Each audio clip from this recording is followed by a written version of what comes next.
Et que je suis en train de me faire un driver pour piloter les, les afficheurs 7 segments qu'il y a là-dessus. Voilà, bon, ça c'est l'interface de programmation. Et je me suis fait un petit truc que je branche là, la claque direct pour programmer, c'est pas mal. Hop, si j'envoie.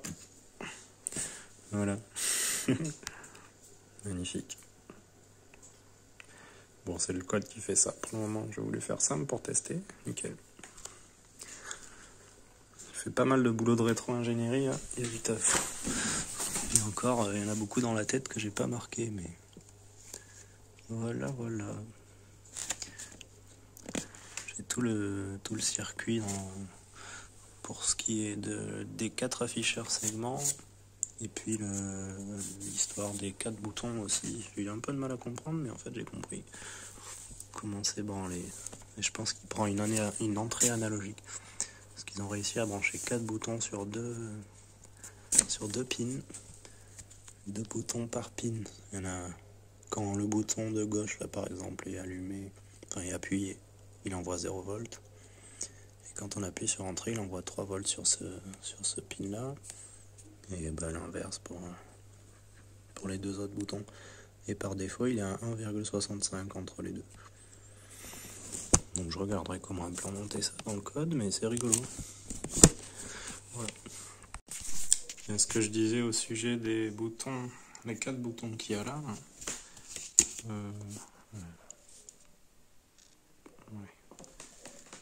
Est-ce qu'on les voit? Attends, je mets le flash. Voilà. Donc les 4 boutons qu'il y a là, ils sont branchés bizarrement. Ouais, ce que j'avais repéré, c'est qu'ils étaient branchés par paire sur un pin. Donc avec quand on appuie sur un bouton, c'est 3 volts. Quand on appuie sur l'autre bouton, c'est 0. Et entre les deux, c'est la moitié. En gros. Voilà. Hop. Donc, ce que j'ai fait une petite fonction là qui regarde les 2 ADC qui sont branchés. Donc ça c'est par défaut la valeur de chacun des ADC. Et si j'appuie pendant que... Il faut que je lâche le téléphone parce que j'y arrive pas à relancer le breakpoint sinon... Voilà. Donc là on a l'ADC1 qui est monté à 3988 en appuyant sur le 4e bouton. Là si je rappuie sur rien, ça va se remettre normal. Le 3e bouton, en même temps ça va me permettre de savoir quoi fait quoi.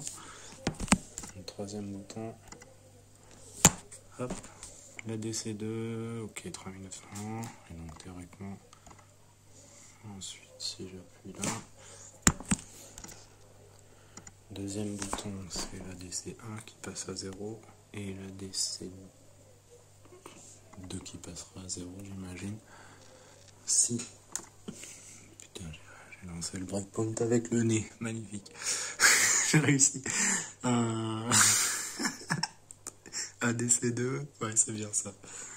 Donc si je résume, premier bouton ADC2 0, deuxième bouton ADC1 0, troisième bouton ADC2 au max, et quatrième bouton ADC1 au max, si je dis pas de conneries. Ça me permettra d'avoir un guide vidéo pour revenir dessus éventuellement.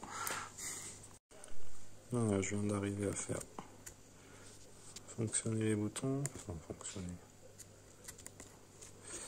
En tout cas, dans mon code, je sais les parser, enfin vérifier leur état et faire une action en fonction des boutons. Magnifique. Ça avance, regarde. Touc, touc. Ça réagit dès qu'il y a dès que le module radio ici reçoit un signal ASK, théoriquement. C'est un TDA 5200 qu'il y a dessus. Et quand j'appuie, ça réveille le TDA qui m'envoie des données sur la broche données que j'ai trouvée là. C'est celle-ci. C'est la 45 PB8, peu importe. Et donc, voilà. En gros, je lis, là ça s'allume dès que ma data est à 0, sachant que par défaut quand il n'y a rien, la data est à 1. Alors parfois il s'allume, hein, même quand c'est pas moi. Hein. Comme on peut le voir, il n'y a pas de vérification de quoi que ce soit. Voilà. Bon, c'est déjà un début. Maintenant, il va falloir que je gère les timings et des trucs comme ça là, pour avoir le bon baud rate, etc. C'est ça qui est chiant. Et c'est un peu le même problème que j'ai sur la radio son. Donc je pense que si j'arrive à faire ça, ça devrait beaucoup m'aider pour le reste sur la radio son. Donc c'est cool. Allez, salut.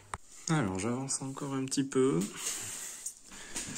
J'arrivais pas à avoir de printf là sur l'interface ST-Link. Le port qui est censé envoyer les données série, il est pris par je sais plus quoi, mais oui, par le segment D des afficheurs là, il est pris. Donc j'ai laissé ça comme ça, et alors j'ai essayé de voir s'il y avait il y a 3 USART là en sortie, enfin ou en entrée, peu importe. En tout cas il y a 3 USART donc port série, et sur les 3 il y a un pin TX qui n'est pas pris, donc j'ai pris celui-là et je récupère donc le TX du UART directement sur le pin qui a l'air de brancher nulle part, donc je me suis branché comme ça avec les PC bytes là qui vont bien, les sondes. Et donc comme l'autre fois, j'arrive sur un Arduino ici qui n'a pas de... pour lequel j'ai enlevé le microcontrôleur, donc c'est juste le PCB, mais où il y a toujours le CH340 là, le convertisseur USB série. Et dans mon programme,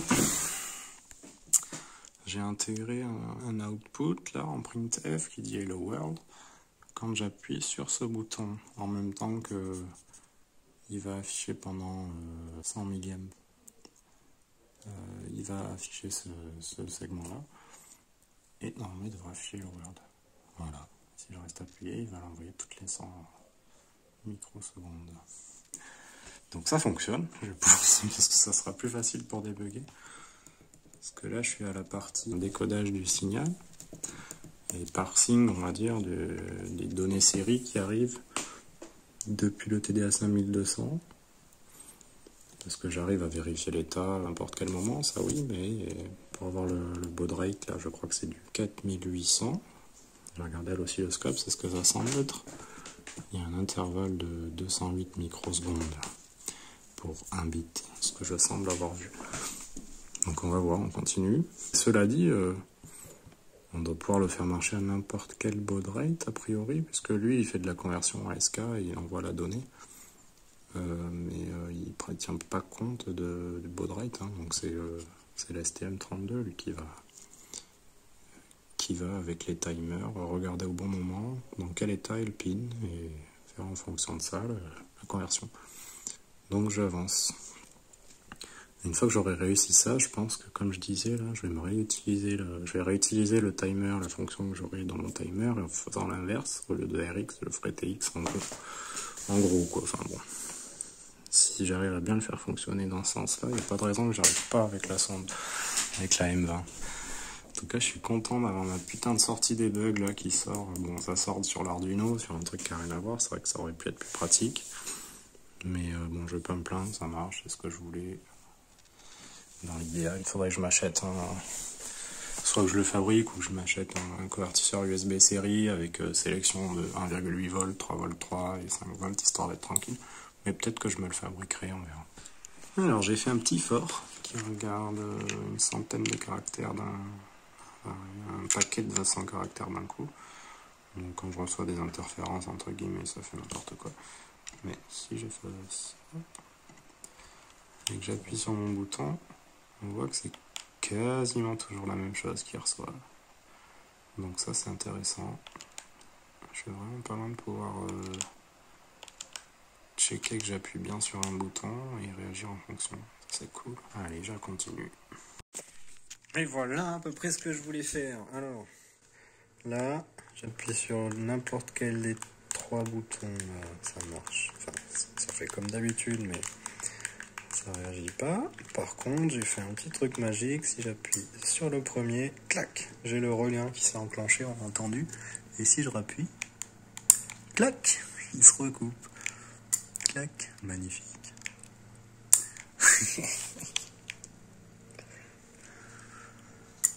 C'est assez approximatif. Le parsing est pas parfait, donc des fois il met du temps à réagir. Bon, j'ai mis un délai de 800 millisecondes aussi, pour pas que ça fasse des clac clac clac clac clac trop rapide au cas où on reste appuyé là comme je fais. Voilà. Donc franchement, je suis assez content du résultat. Alors, juste pour avoir une démo un petit peu plus parlante. Donc on a ici la carte d'alarme CAM 4230, RBE 4230. Bon, la 4024, c'est la même quasiment. Simplement qu'elle est alimentée en 24 volts directement ici au lieu d'avoir le transfo. Ici, celle-là est prévue pour être branchée directement au secteur. Mais bon, voilà. Là, j'ai mis branché sur ce condensateur. Directement une alimentation là, qui arrive. Bon, là, l'afficheur, faut pas faire gaffe, mais c'était là quand il est en idle, en gros. Au moment où je dis ça, il y a un gros signal qui dure. Donc quand on est en idle, ici, cet afficheur reste au max. Et ici, quand il y a les données ASK qui sont interprétées par le TDA 5200 qui est ici, récepteur radio. J'ai pas branché l'antenne d'ailleurs, mais ça marche quand même. En tout cas pas loin, ça marche. J'ai pas testé encore la distance, on verra plus tard. Bon bref, je voulais juste faire cette démo rapide, je vais pas être trop long du coup. Voilà. En gros, là, ce que j'ai réussi à faire de zéro, en partant complètement d'un projet vide pour le SN32, là, donc j'ai tout reprogrammé à la main pour l'instant. J'ai la télécommande d'origine, qui elle n'est pas reprogrammée, d'ailleurs je suis pas sûr que ce soit reprogrammable, je vais pas essayer de voir. Mais donc, comme on a déjà vu, les trois boutons là, j'ai bien réception de signal, mais il n'y a rien qui se passe. Par contre, le premier bouton, et cette fois-ci, il y a un truc branché dessus. Et ça permet de voir que directement, c'est plus parlant plutôt que d'entendre le clic. Voilà. Nickel, pour la petite démo, c'est pas mal. Donc je pense que pour aujourd'hui, c'est pas mal déjà. Bon, il faudra que j'implémente les autres relais, et puis je réfléchis à d'autres trucs pour éventuellement interfacer d'autres choses. On verra. Voilà. Les idées vont venir en fonction du besoin, on va dire ça comme ça. Juste un dernier coup pour la route. Putain, 2 jours pour faire ça. Enfin, 2 jours à programmer pour faire ça. Voilà.